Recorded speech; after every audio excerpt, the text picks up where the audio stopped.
Fighting in northern Ethiopia threatens to tip that country into civil war.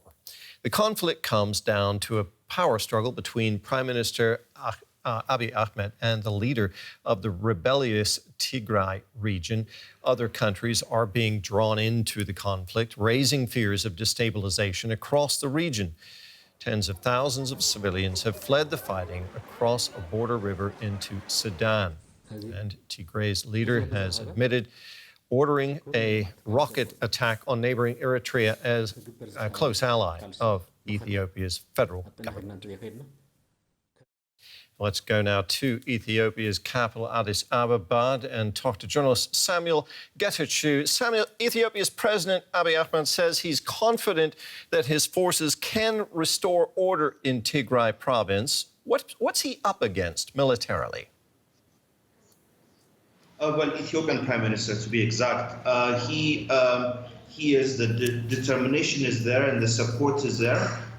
He has already called the Tigray government illegal and appointed a new administration.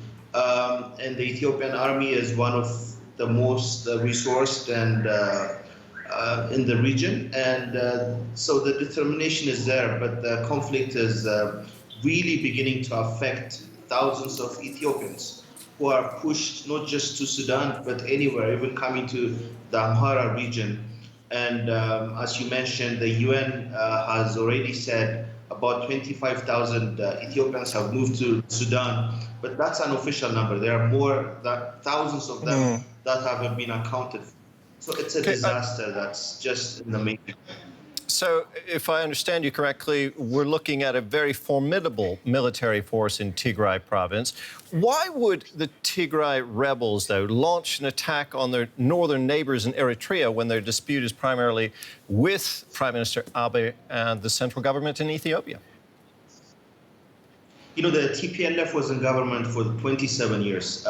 When Ethiopia and Eritrea had a war, it was the TPLF government that that had a conflict with the Eritrea. So the Eritrean government, under the president Isaias Afwerki, has taken that to heart, and he's always wanted to, pay back what he felt was an invasion of his nation.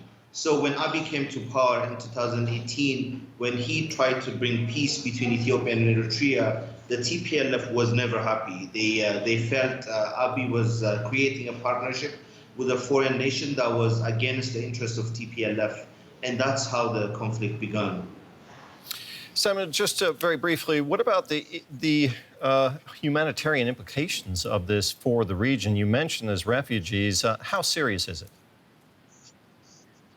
I mean, so far 25,000 people, official number of 25,000 have moved to the Sudan. There are more that haven't been accounted for.